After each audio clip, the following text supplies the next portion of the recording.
ये देखिए दही बड़ों के लिए और लोगों के दही भल्ले। तो मुल्तानी दही भल्ले, पहले दही, इसके बाद अगर कैमरे में खुशबू का भी इंतज़ाम हो जाए ना तो यकीन करें आप लोगों को भूख बढ़ जाए, इतनी बेहतरीन खुशबू आ रही है। अब आप देखिए इसके ऊपर ग्रीन चटनी डलेगी। ये देखें जनाब, ये देखिए। अब हम ठहरे हल्की मिर्च खाने वाले लोग, थोड़ा हल्का हाथ रखा है। जो ज़्यादा मसाला खाने वाले वो तो चटखारे ले लेके खाएंगे।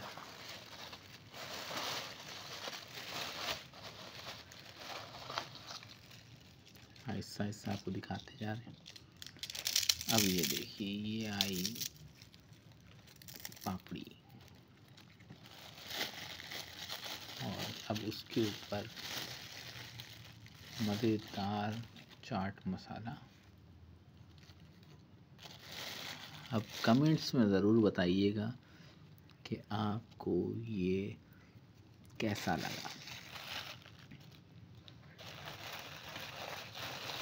और क्या आपने किसी और शहर में भी ऐसे दही भल्ले खाए हैं।